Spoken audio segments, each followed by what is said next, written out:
নাম ভগৱানৰ কাম পশুৰ তুল্যৰ নাৰু ৰেষ্টুৰেণ্টলৈ আপুনি যায় নেকি? ৰ'ব যদি যায় তেন্তে অলপ সাৱধানে যাব, কাৰণ নাৰুৰ স্বত্বাধিকাৰী এইজন নাৰায়ণ দাস কামাসূত্ৰৰ ফিৰিঙতিৰে আপোনাক বিলাব পাৰে মৰম।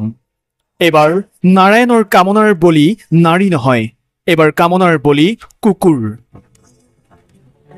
নাৰায়ণ দাসৰ প্ৰকৃতিৰ কথা পূৰ্বেও বহুত আছে। নগাঁও বৰভেটি বাইপাছত অসংযত অৱস্থাত দেহ ব্যৱসায় ঘাটিত ধৰা পৰিছিল নিজ পৰিয়ালৰ হাততেই। সেই ঘটনাৰ দৃশ্যপট মাৰ নৌ যাওঁতেই পুনৰ এই ভদ্ৰ সমাজক লজ্জান্ত ঘটনাই চকু কপালত তুলিছে সজ্জনৰ। চিচিটিভিত বন্দী হোৱা এই কুকুৰ ধৰ্ষণ কাণ্ডৰ দৃশ্য আমি অসম্পাদিত ৰূপত আপোনাক দেখুৱাব নোৱাৰোঁ। এয়া অভিযোগ নহয়, চিচিটিভি ভিজুৱেলত স্পষ্টভাৱে প্ৰমাণিত নাৰায়ণৰ কুকীৰ্তিৰ অধ্যায়। মৰিগাঁও চহৰৰ নভেটিত এনিমেল ক্ৰাইম কণ্ট্ৰোলৰ অভিযান চলিছিল। অভিযান চলাইছে মৰিগাঁৱৰ নাৰু ৰেষ্টুৰেণ্টৰ স্বত্বাধিকাৰী নাৰায়ণ দাসৰ ঘৰত। নাৰায়ণ দাসে বিগত 1.5 বছৰ ধৰি নিজৰ ঘৰৰ 3টা পোহনীয়া কুকুৰৰ লগত সংঘটিত কৰি আহিছিল অপকৰ্ম। এনিমেল ক্ৰাইম কণ্ট্ৰোলৰ সৈতে মৰিগাঁও আৰক্ষীয়ে অভিযান চলাই নাৰায়ণ দাসৰ ঘৰৰ পৰা উদ্ধাৰ কৰিছে 3টা পোহনীয়া কুকুৰ। অনলাইন অভিযোগৰ ভিত্তিত এনিমেল ক্ৰাইম কণ্ট্ৰোলে মৰিগাঁও আৰক্ষীৰ সহযোগত চলাই এই অভিযান। নাৰায়ণ দাসৰ পুত্ৰই এনিমেল ক্ৰাইম কণ্ট্ৰোলৰ সৈতে পূৰ্ণ সহযোগিতা কৰিব পিতৃৰ এই কুকৰ্মৰ বিৰুদ্ধে। এনিমেল ক্ৰাইম কণ্ট্ৰোলৰ বিষয়ববীয়াসকলে জানিবলৈ দিয়া অনুসৰি পোহনীয়া কুকুৰ ধৰ্ষণ কৰা এইটো অসমৰ প্ৰথম ঘটনা।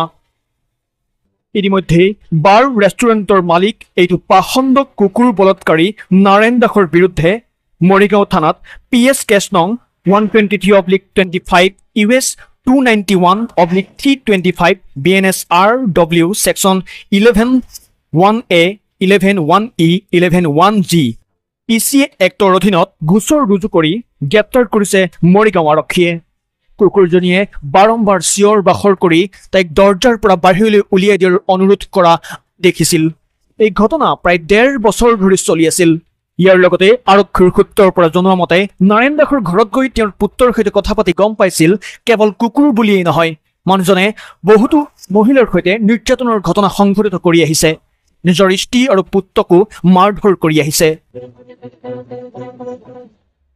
1.5 বছৰৰ পৰা এটা সেক্সুৱেলি এবিউজ 3টা কুকুৰ হৈ আছে ঘৰ মানুহৰ তাত ইয়াতে মৰিগাঁৱত। আৰু এভিডেন্স নাথাকাৰ কাৰণত এইটো অকণমান দেৰি হৈছিল, বাট এতিয়া এভিডেন্স পোৱা গৈছে, ভিডিঅ' পোৱা গৈছে আৰু ইমিডিয়েটলি আমাক আসাম পুলিচে হেল্প কৰিছে, DGP ছাৰে হেল্প কৰিছে আৰু Morigaon police has been very very supportive. তেওঁলোক আহিছে। এতিয়া কুকুৰকেইটা আমি যিটো অৱস্থাত পাইছো তলা মাৰা ঘৰ এটাত বন্ধ কৰি থৈ গৈছে। যিজন ক্ৰিমিনেল হয়, যোনে ৰেপ কৰিছে, যোনে সেক্সুৱেলি এবিউজ কৰিছে, এইটো তেওঁক ধৰা হৈছে। ভইচলেছ এনিমেল এটা ঘৰৰ ভিতৰত সোমোৱাই লৈ পেলাই এনেকে फिजिकली अब्यूज करे।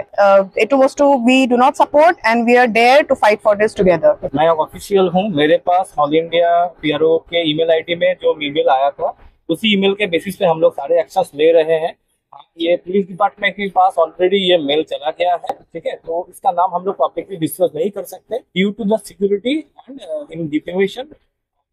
ধৰ্ষণ এটা এনেকুৱা কাণ্ড মানুহৰ এগেইনষ্টে হওক, জন্তুৰ এগেইনষ্টে হওক, কোনো পধ্যে এইটো একচেপ্টেবল নহয়। আমি সমাজৰ মানুহ হিচাপে যদি আমি আজি মাত নুঠাওঁ, আজি এই কুকুৰৰ লগত যি হৈছে, কালি আমাৰ ঘৰৰ ভিতৰত থকা ল'ৰা ছোৱালী, আমাৰ ভাইটি ভণ্টি চবৰে লগত এইটো হোৱাৰ কমপ্লিট চান্স আছে। কোনোবা এটা মানুহ যদি জন্তুক এইখিনি কৰাৰ আগতে নাভাবিলে, তেওঁ মানুহকো নাভাবে, তেওঁ আনকি তেওঁৰ পুত্ৰ আমাৰ লগত আছে, পুত্ৰ আমাৰ লগত FIR-ত আমাৰ লগত সংগী হ'ব আৰু তেখেতৰ ওপৰতো তেখেতে ভাইলেঞ্চ কৰিছে।